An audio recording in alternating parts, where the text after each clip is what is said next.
जैसा कर्म करता था उसी के अनुसार अगर ब्राह्मण भी निम्न कार्य करता है शूद्रों की तरह, शूद्र वाला काम, शूद्र माने निम्न नहीं होता है, कोई छुआछूत की भावना नहीं आए, मतलब आपकी कार्य एकदम निम्नतर, किसी को रेप कर देना या किसी को ऐसी सामाजिक कुरीतियां कर देना, तो आपकी जो मानसिक विकार को आता है तो उस समय आप निम्न हो जाए, क्या हो जाएंगे, भले आप मोहित हैं, आपकी कर्म क्या है उस पर डिपेंड होता है।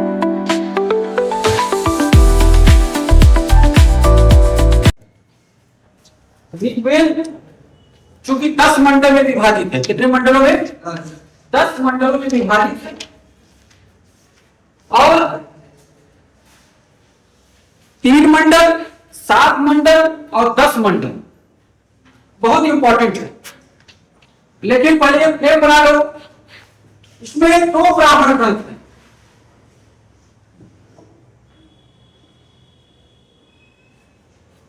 ऋग्वेद में 2 ब्राह्मण ग्रंथ है, 2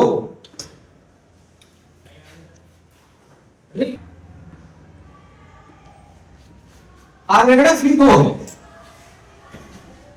और उसके बाद 2 उपनिषद है। गुरु के समीप जो होता है बैठकर जो शिक्षा प्राप्त किया उसको उपनिषद कहते हैं, और 2 उपनिषद। इन 2 ब्राह्मण ग्रंथों में एक ऐतरेय ब्राह्मण है, ऐतरेय ब्राह्मण, एक ऐतरेय ब्राह्मण, दूसरा कौस्तुकी।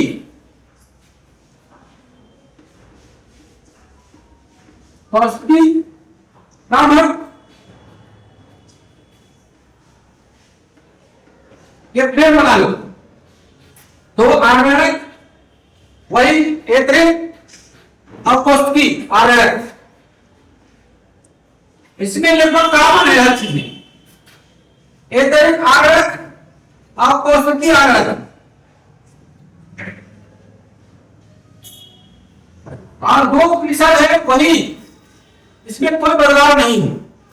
ऐतरेय उपनिषद और कौस्तुकी उपनिषद,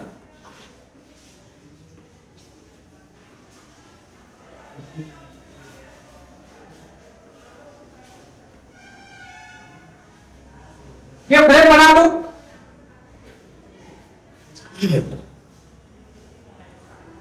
लिखो पहले इसको।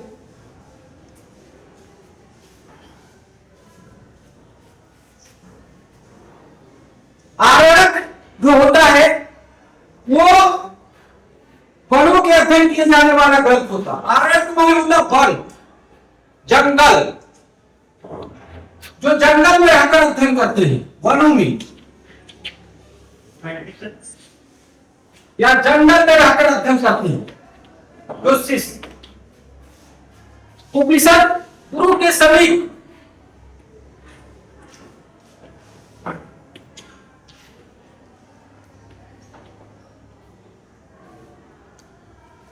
तो कोई पूछ लिया वेद में कितने ब्राह्मण ग्रंथ है, 2 ऐतरेय ब्राह्मण, कौस्तुकी ब्राह्मण। फिर आर्यगणक कितने हैं, 2 ऐतरेय आर्यगणक और कौस्तुकी आर्यगणक। उपनिषद कितने हैं, 2 ऐतरेय और कौस्तुकी। इसमें लगभग जो ब्राह्मण है वही आर्यगणक है, लगभग सबसे आगे चल के सामवेद में, यजुर्वेद में बदल जाता है, लेकिन इसको याद करना बहुत सरल हो जाता है। क्या हो जाता है, ये हो गया, इसको याद करना। उपनिषद माने निकट, माने निकट होता है, गुरु के निकट बैठकर जो शिक्षा प्राप्त किया जाता है उसको उपनिषद करें। जो वनों में अध्ययन किया जाता है रहकर उसको आर्यगणक कहते हैं। क्या कहते हैं, आर्यगणक कहते हैं। आर्यगणक का अर्थ ही होता है वनों, कहां होता है, वनों। अब हम सब आएंगे ऋग्वेद। कल मैंने आपको बताया था ऋग्वेद के बारे में, मैंने आपको पूरा बताया था कि 10 मंडल है। कितने मंडल है, 10। मैंने बताया 10 मंडल है इसमें। इसके सूक्त कितने हैं, 1028। मूल 1017 है, नहीं 1028। 1580 मंत्रों की संख्या 10,580। 80 मंत्रों की संख्या में है आपकी शुक्र। मंत्रों की संख्या 10,580 मंत्र। ऋग्वेद में जो 10 मंडल है उसमें 3 मंडल बहुत महत्वपूर्ण है। कितने मंडल? 3। जबकि मैंने आपसे बताया था 3 मंडल को, तीसरा मंडल, सातवां मंडल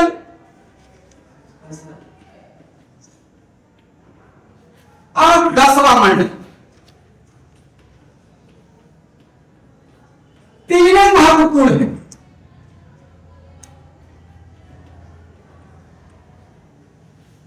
जो महत्वपूर्ण है वही बताए हैं। कहां? तीसरा ही मंडल, तीसरा मंडल जो महत्वपूर्ण है। जो एग्जाम पॉइंट है आपका, जो महत्वपूर्ण है 3 मंडल, तीसरा मंडल, सातवां मंडल और 10वां मंडल, तीनों बंद कर लीजिए। जो एग्जाम में आएगा वही, फालतू चीजें पढ़ने से कोई मतलब नहीं। हम 10 मंडल पढ़ा दें। तीसरा मंडल लिखो, तीसरा मंडल के बारे में लिखो।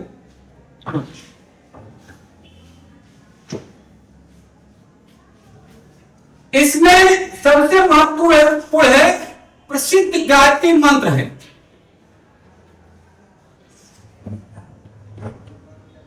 गायत्री मंत्र तीसरे मंडल पर करो। तीसरे मंडल में उल्लेख है प्रसिद्ध गायत्री मंत्र। क्या उल्लेखित है? गायत्री मंत्र। गायत्री मंत्र क्या है? प्रसिद्ध गायत्री मंत्र है। और वो क्यों से है? तो भूर्भुवः स्वः,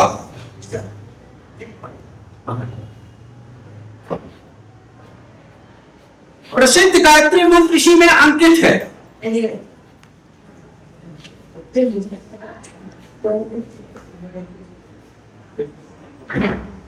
तो भूर्भुवः स्वः जो ब्रह्मांड पढ़ते हो वो तीसरे मंडल में। ये प्रश्न पूछा हुआ है। क्या किया गया है? यह प्रश्न पूछा गया है। ऋग्वेद में 10 मंडल है, 10 मंडल नहीं पढ़ना है, बल्कि कितने मंडल पढ़ना? केवल महत्वपूर्ण 3 मंडल है। पहला मंडल है जो तीसरा मंडल है, जो महत्वपूर्ण है, उसमें अंकित है गायत्री मंत्र। पूछ लेता है ऋग्वेद में कौन से मंडल में गायत्री मंत्र का उल्लेख किया गया है? किस मंडल में गायत्री मंत्र का क्या किया गया है? उल्लेख किया गया है। तो ऋग्वेद के तीसरे कौन से मंडल में? तीसरे मंडल। यही डायरेक्ट प्रश्न पूछता है। तीसरा जो 7वां मंडल है, जो 7वां मंडल है महत्वपूर्ण है।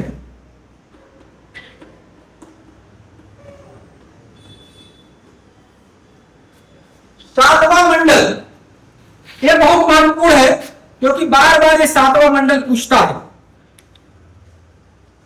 इसमें दशराज यज्ञ की व्याख्या किया है। 10 राजाओं का एक युद्ध, दशराज राज्य युद्ध की व्याख्या किया गया है। ये पूछता है दशराज युद्ध।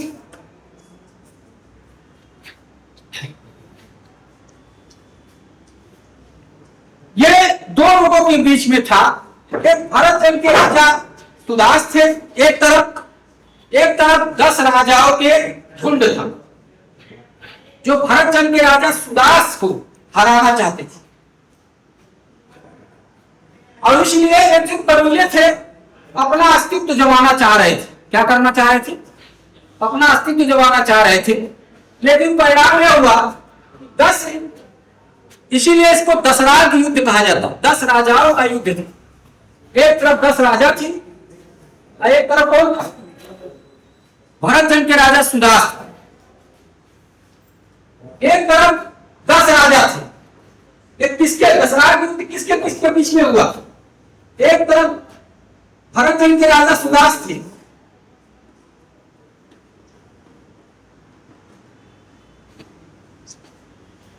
कौन था? सुदास। दूसरे तरफ 10 राजा थे, कौन थे? 10 राजा।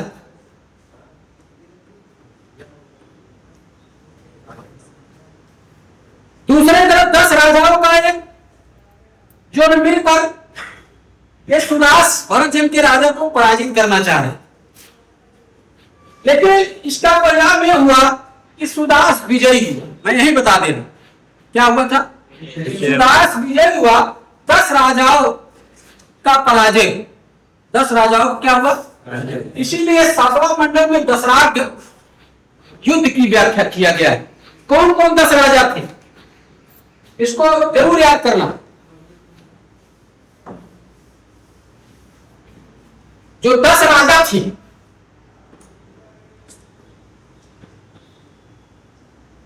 राजा अनु, पुरुष अनु,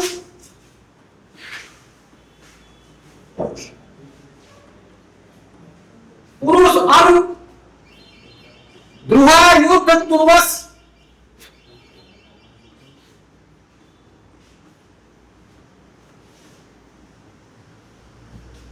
तुर्वस, यदु, अनिल पथ,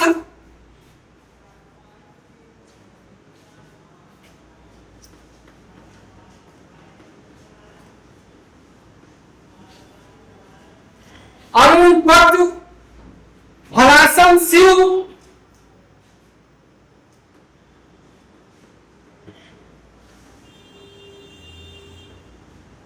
हरासन शिव, पाषाण,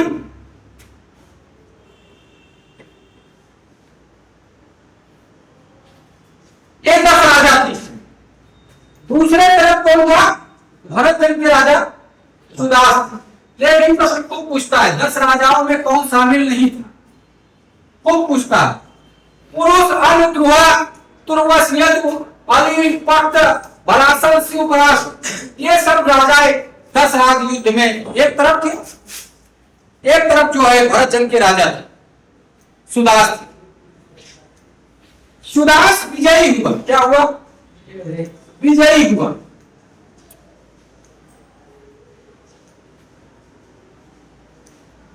और 10 राजा, जो ये 10 राजा थे वो पराजित हुए। क्या हुए? वो 10 राजा कोई दिक्कत यहां तक किसी समझने में? कौन कौन इसमें पात्र था? इस 10 राज युद्ध में कौन जो पात्र था देखिए।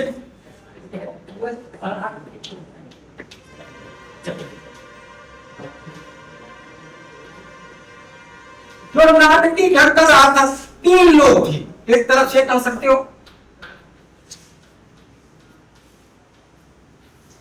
पहले थे भरतजन के राजा सुदास, सुदास से दूसरा ऋषि वशिष्ठ थे,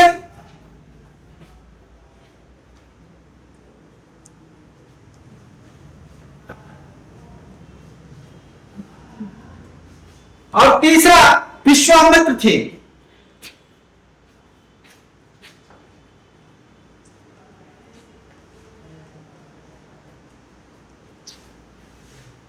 तीसरा विश्वामित्र थे।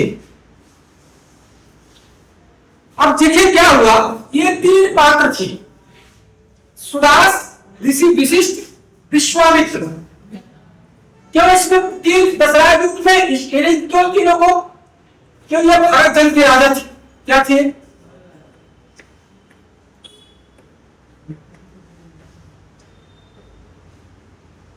और ये सुदास के पुरोहित या गुरु थे, मार्गदर्शक थे, ऋषि वशिष्ठ।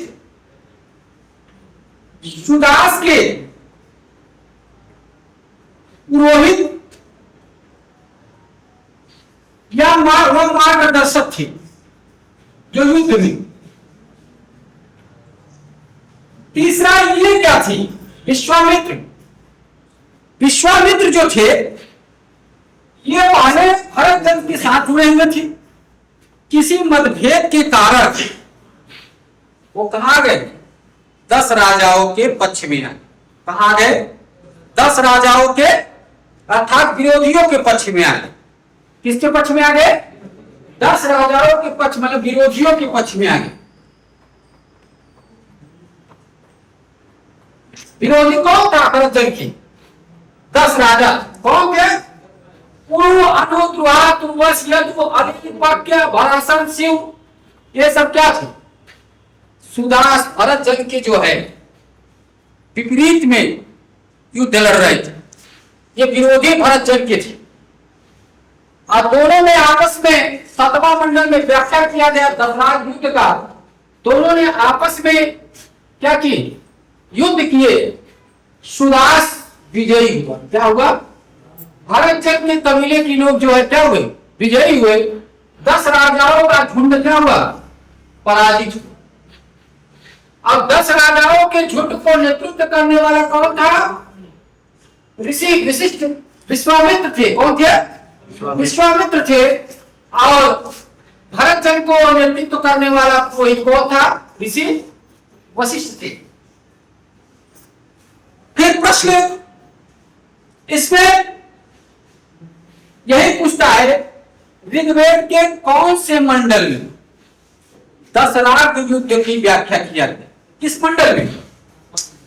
किस मंडल में? 7वां मंडल में। किस मंडल में? इसमें 10 राजा थे। कितने थे? और ये युद्ध लड़ा गया, ये वो रावी नदी के किनारे लड़ा गया।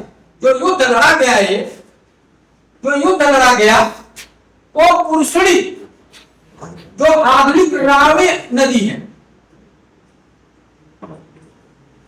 ये भी पूछा है।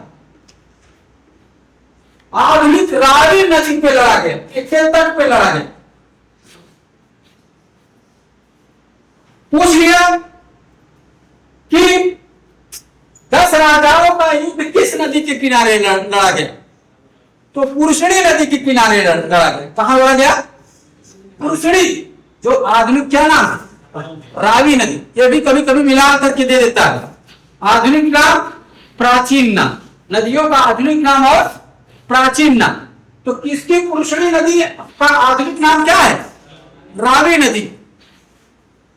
ये 10 राजाओं का युद्ध, जो भरतजन के कबीले का नेतृत्व करना सुदास था, और 10 एक तरफ 10 राजा थे, जो पुरुष, अनु, द्रुहा, तुर्वस, यदु, अली, पक्ष, भरासन, शिव, पसारी, ये सब थे। इन सबको सुदास पराजित कर दिया। इस सब को क्या किया? पुरुषड़ी नदी के किनारे जो युद्ध हुआ, पुरुषड़ी नदी के किनारे सुदास क्या कर दिया? पराजित कर दिया।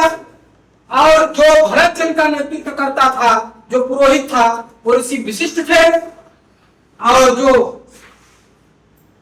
10 राजाओं के नेतृत्व करता थे, वो कौन थे? विश्वामित्र थे। तो इसमें पूछता है, प्रश्न कैसे पूछता है? ऋग्वेद के कौन से मंडल में दशराग युद्ध की व्याख्या किया गया? तो कौन से मंडल? किस नदी के किनारे लड़ा गया? पुरुषड़ी। पुरुषड़ी नदी का आधुनिक नाम क्या है? रावी नदी। रावी नदी। किसके किसके बीच में लड़ा गया? भरतजन के राजा सुदास और 10 राजाओं के 10 राजाओं के नेतृत्व करने वाला कोई कौन था? विश्वामित्र थे। और भरतजन के पुरोहित कौन थे? जो मार्गदर्शक थे, ऋषि वशिष्ठ थे। इस युद्ध में परिणाम क्या हुआ? कौन विजय हुआ, कौन पराजित हुआ? भरतजन के कबीले के लोग पराजित हुए, विजयी हुए, सॉरी पराजित नहीं, विजयी हुए। और 10 राजाओं के लोग जो है पराजित हुए। जब ज्यादा पूछेगा तो ये पूछ लेगा कि 10 राजाओं में कौन कौन नहीं थे या कौन कौन शामिल थे? कौन कौन शामिल थे? तो 10 राजाओं में पुरुष, अनु, द्रुहा, तुर्वस, यदु, अली, पक्ष, भलासन, शिव, ये सब शामिल थे। उसको सुदास ने पराजित कर दिया। क्या कर दिया? पराजित कर दिया। तो दिक्कत किसी को? 10वां मंडल मैंने कहा दसों मंडल नहीं पढ़ना है, केवल 3 मंडल महत्वपूर्ण है। तीसरा मंडल जो गायत्री मंत्र ओम भूर्भुवः स्वः की व्याख्या किया गया है, अंकित है। 7वां मंडल जिसमें 10 राग युद्ध की व्याख्या, 10 राजाओं के बीच में जो युद्ध हुआ पुरुषणी नदी, सुदास भरतचंद्र के राजा और 10 राजाओं के बीच में पुरुष हुआ, तुंगस अलीन भक्त बरासत सिंह एक तरफ थे, जिसके नेतृत्व 10 राजाओं के नेतृत्व करने वाला पुरोहित था ऋषि विश्वामित्र थे। पहले भरतचंद्र के साथ थे, बाद में विरोधी हो गए, और उसके बाद जो भरतचंद्र के पुरोहित थे वो ऋषि वशिष्ठ। इन्हीं के नेतृत्व में भरतचंद्र के राजा सुदास जो है विजयी हुआ। क्या हुआ? विजयी हुआ। और यही प्रश्न पूछा, 10 राग युद्ध जो 10 राजाओं के बीच और भरतचंद्र के राजा सुदास के बीच में युद्ध हुआ, उसमें विजयी कौन हुआ? सुदास। कौन हुआ? सुदास। अब पराजित कौन हुआ? 10 राजा। ठीक है, तो 10 राग युद्ध का व्याख्या ऋग्वेद के 7वें मंडल में किया गया है, जो पुरुषरी अर्थात रावी नदी के किनारे लड़ा गया। 10वां मंडल लिखो। इसमें बहुत सी व्याख्या किया गया है बेटा। इसमें पुरुष सूक्त की व्याख्या किया गया है। बताते हैं क्या है, क्या क्या वाली व्याख्या की है? पुरुष सूक्त,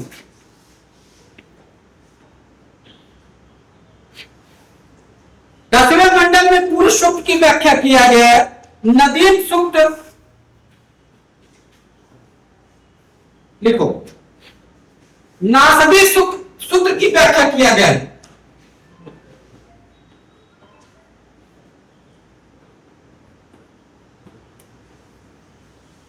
इसी में 10वें मंडल में ही हिरण्यगर्भ सूक्त की व्याख्या किया गया है। हिरण्यगर्भ सूक्त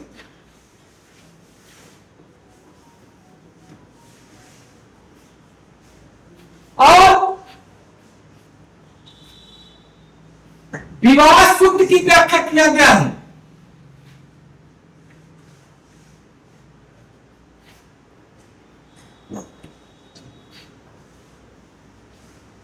इसी मंडल में अंत्येष्टि संबंधी और दार्शनिक विचार भी दिया गया है।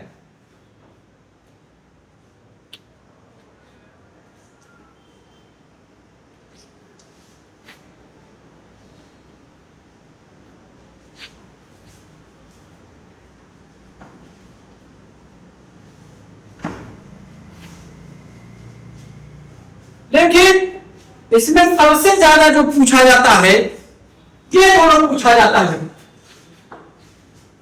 इस मंडल में पुरुष सूक्त या नासदी सूक्त की व्याख्या किया गया है, तो ऋग्वेद के कौन से मंडल में? 10वें मंडल। लेकिन कभी अगर कुछ पूछ लिया, हिरण्यगर्भ सूक्त, विवाह सूक्त, अंत्येष्टि संबंधी दार्शनिक विचार किस मंडल में ऋग्वेद के दिया गया? ऋग्वेद के 10वें मंडल में दिया। इसमें तो पुरुष सूक्त तो जरूर याद करना, और नासदी सूक्त। पुरुष सूक्त तो बार बार पूछा है, कभी कभी नासदी सूक्त भी पूछ लिया। हजारों बार हर एग्जाम में अगर प्रश्न आता है तो 10वें मंडल, तीसरे मंडल और 7वें मंडल से उठाता, पहले मंडल से और दूसरे मंडल से नहीं। नगर है, आप ये समझ, कभी कभी भूल भटक के कभी 10 साल में एक बार आ गए, तो मिलान के लिए कभी आ गए। लेकिन 10वां मंडल, 7वां मंडल और तीसरे मंडल से आपका काम चल जाए। तो हमें विद्वान नहीं बनना, हमको क्या बनना है? एग्जाम को क्या करना है? फेस करके क्वालिफाई करना। तो नासदी सूक्त और पुरुष सूक्त दोनों ये रख लेना इसमें 10वें मंडल में। अब पुरुष सूक्त क्या है? पुरुष सूक्त चलो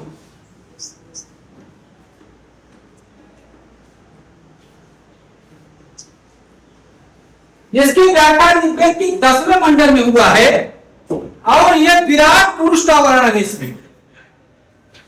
इसी में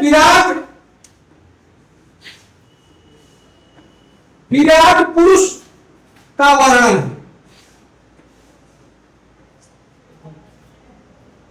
विराट पुरुष का वर्णन है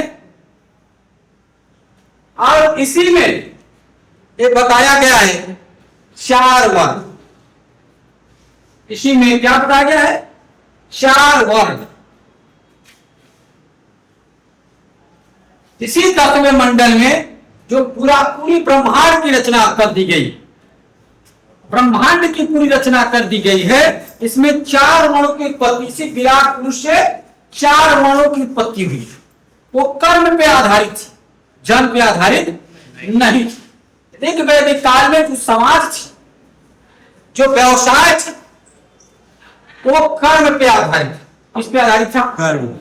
उत्तर वैदिक काल में जन्म पे आधारित हो गया। वही परिवर्तन क्या हो गया? समाज कठिन हो गया।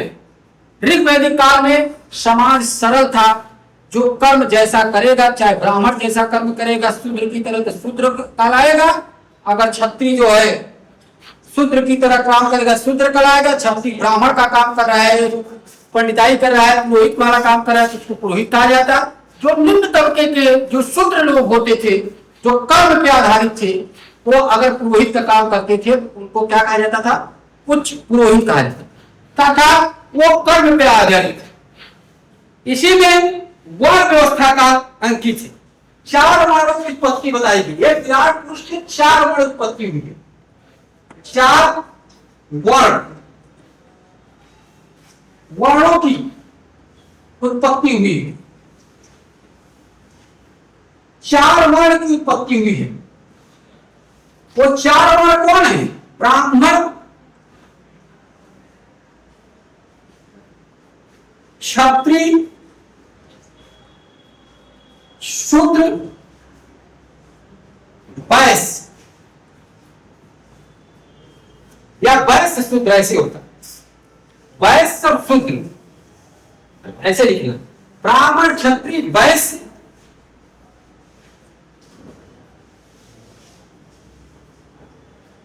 कर्मकांड को ही काम करने वाले,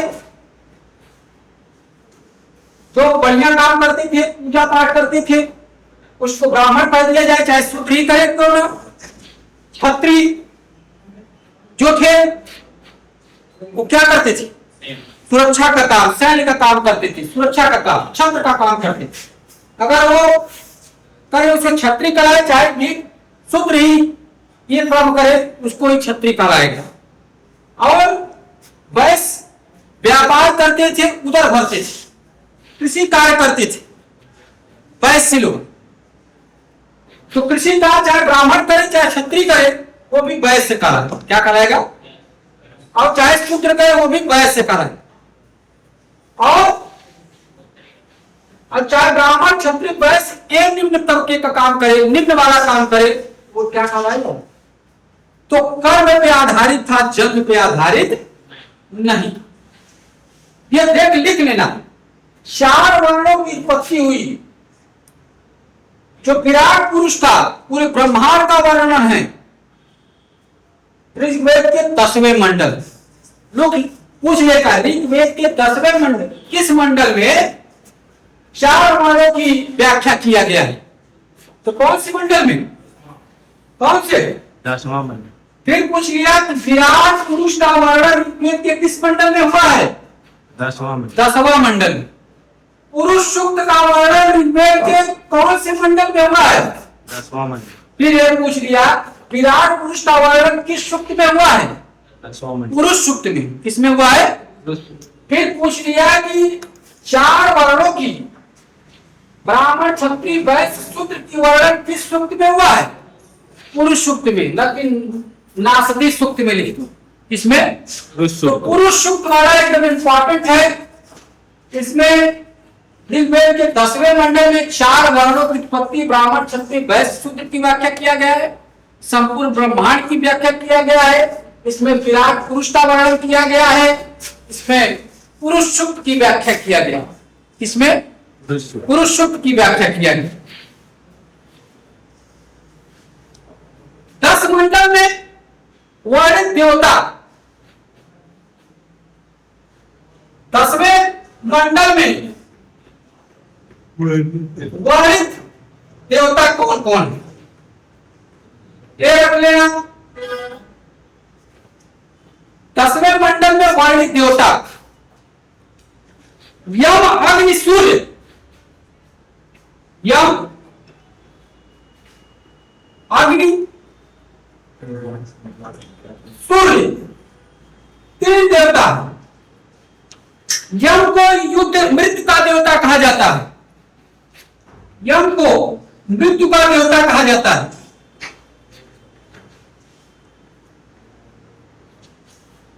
अग्नि को यज्ञ का, यज्ञ के लिए अग्नि का प्रयोग किया जाता है, और प्रकाश प्लस ऊर्जा के लिए, प्रकाश और ऊर्जा के लिए सूर्य का, सूर्य प्रकाश देती है क्या देता है, प्लस ऊर्जा देता है। ऋग्वेद में अग्नि बहुत महत्वपूर्ण है, ये जान लें। सबसे पवित्र कोई देवता है ऋग्वेद में, कौन है? वैदिक काल में कौन है? अग्नि। कौन है? अग्नि। लिख लो नोट में, सबसे पवित्र देवता ऋग्वेद में या वैदिक काल में अग्नि को माना गया। ये किसको माना गया है?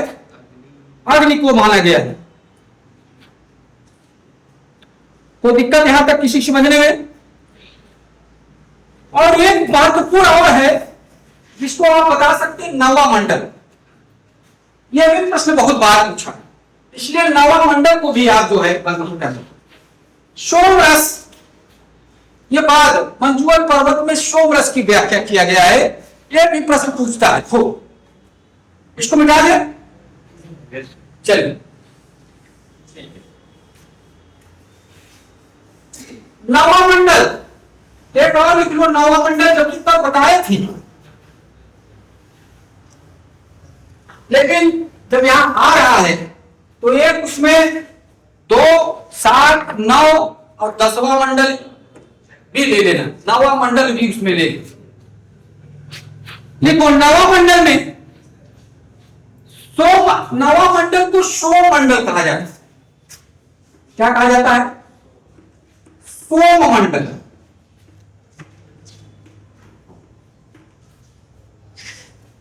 यही पूछ लेता है, सोम मंडल किस मंडल को ऋग्वेद के कहा जाता है? 9वें मंडल। और कहा जाता है इसमें सोम देवता को आह्वान किया गया है, सोम देवता। तीसरा, ये इसका जो मुख्य विषय है, सोम देवता को स्तुति। मुख्य विषय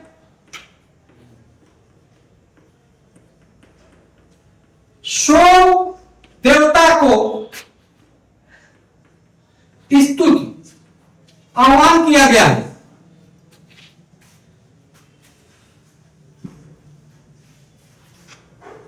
सोम देवता को क्या किया गया बेटा? आह्वान किया गया है।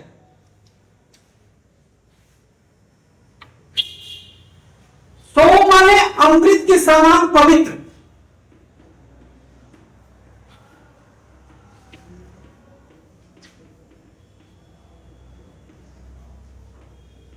सोम माने अमृत के समान पवित्र।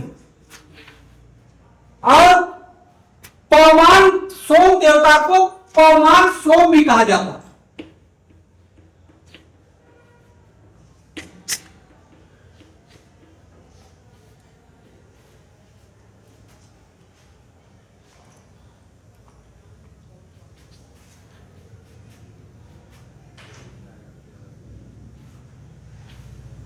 सोम जो होता है वो यज्ञ के लिए, सोम जो होता है बेटा 3 चीजों के लिए आप समझ लो, यज्ञ के लिए कहा जाता है, अमृत के लिए प्रयोग किया गया है, अनुष्ठान के लिए प्रयोग किया गया ऋग्वेद।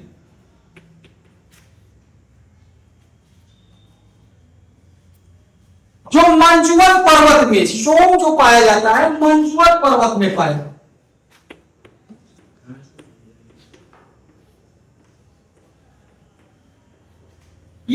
ये पूछा कहां पाई जाती है? मंजुवल पर्वत में पाई, कहां पाई जाती है? मंजुवल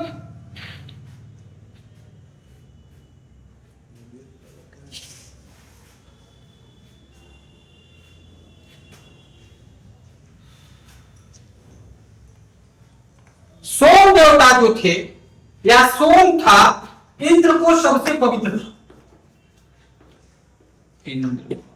इंद्र देवता को पवित्र सोम, और वहीं पे मेरी पिता, मेरा पिता वैद्य है, मेरी माता आटा पीसने वाली है। यही नागमंडल में हम विभिन्न व्यवसाय करते हैं, लेकिन एक ही घर में हम क्या करते हैं? निवास करते हैं। कल बताए थे ना, लिखवाए थे ना, तो इसी नावे मंडल में ही आए। यहां लिख लेना, इसको लिखवा नहीं। तब ये अंग्रेज थे, कौन थे? जो कल व्याख्या कभी अंग्रेज ने कहा कि मेरे पिता वैद्य है, मेरी माता अन्न पीसनी है, हम विभिन्न व्यवसाय करते हैं लेकिन एक साथ घर में रहते हैं। तो व्यवसाय चुनने में किसी को रोक टोक नहीं। इससे यह लगता है यह जो समाज था वो कर्म पे आधारित था, न कि जन्म। आ गया? इससे यह अंकित होता है समाज कर्म पे आधारित था, जन्म पे आधारित नहीं था। पूरा हो गया? बिठा दे इसको, चलिए आगे।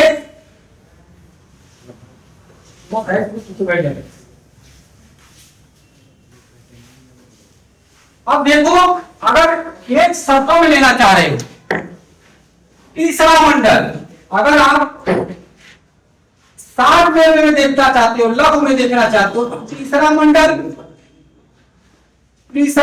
किससे है? गायत्री मंत्र। किससे है? गायत्री मंत्र से। सातवां मंडल है, सातवां मंडल किससे है? बोलो, दशराग युद्ध से।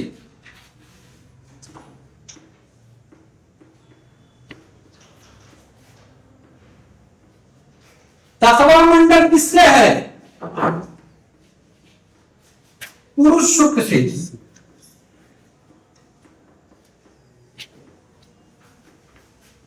नासदी,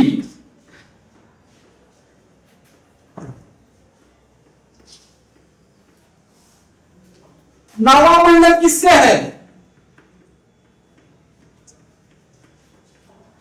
सोम से। सोम देवता का अंकित है, जो मंजुवंत पर्वत में मिलता है। पर्वत कहाँ है? खोज लेना, ठीक है? सोम अग्नि, सोम यज्ञ के अव्यय के पवित्र है, जो इंद्र को सबसे पवित्र माना जाता है। सोम अमृत के समान है। क्या है? अमृत के समान।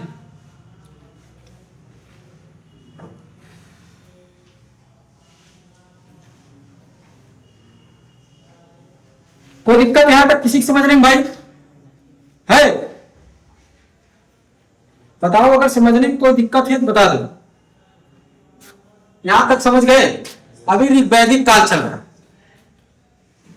ऋग्वैदिक काल में हमने बताया कि 60वें में समझ लो, ऋग्वैदिक में काल मैंने बताया 10,028 सूक्त है, 10,580 मंत्र है, 10,028 10,000 वाणी, 10,028 सूक्त है, 10,000 580 मंत्र है और 10 मंडल। ऋग्वेद में जो दूसरा और 7वां मंडल सबसे प्राचीन है और उसके बाद सबसे नवीनतम मंडल 1 और 10 सबसे नवीन मंडल।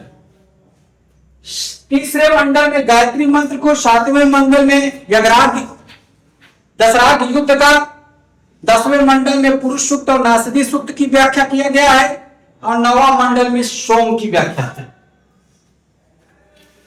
और इनकी हम विस्तार से व्याख्या किए, पूछ लिया कि ओ पहली गायत्री मंत्र ओम भूर्भुवः स्वः किस मंडल में है, यही गायत्री मंत्र है ना। तो कभी कभी ये भी पूछ लेगा, जान लेना। तो तीसरा मंडल बता दें। 10 राजाओं का युद्ध मैंने बताया, तो 10 राजा भरत जन के राजा और 10 राजा उधर। 10 राजा के लोग पराजित हुए और भरत जन के लोग विजय हुए।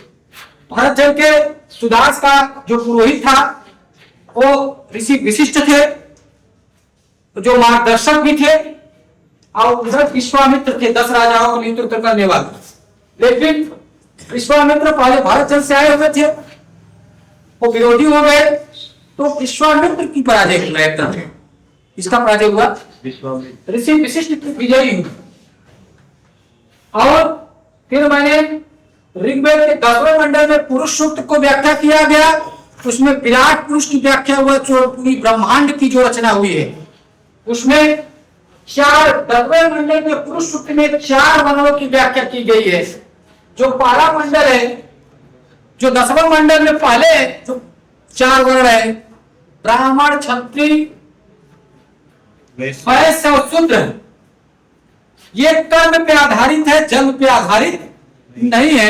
इसकी पुष्टि 9वें मंडल के में भी होता है कि मेरी माता वैद्य है, मेरी पिता वैद्य है, मेरी माता आटा पीसने वाली है, हम विभिन्न व्यवसाय करते हैं लेकिन ये घर में रहते। इसका मतलब है कि कोई महिला पुरुष में समानता भी थी। दूसरी नंबर है कि व्यवसाय कर्म पे आधारित था, जन्म पे आधारित नहीं था। जो व्यवसाय चुन लेता था वो उसी वर्ण का हो जाता था। उत्तर वैदिक काल में ये चीजें परिवर्तित हो गई। अब हम आरण्यक की व्याख्या करेंगे। किसकी व्याख्या करेंगे? आरण्यक। ठीक है, आरण्यक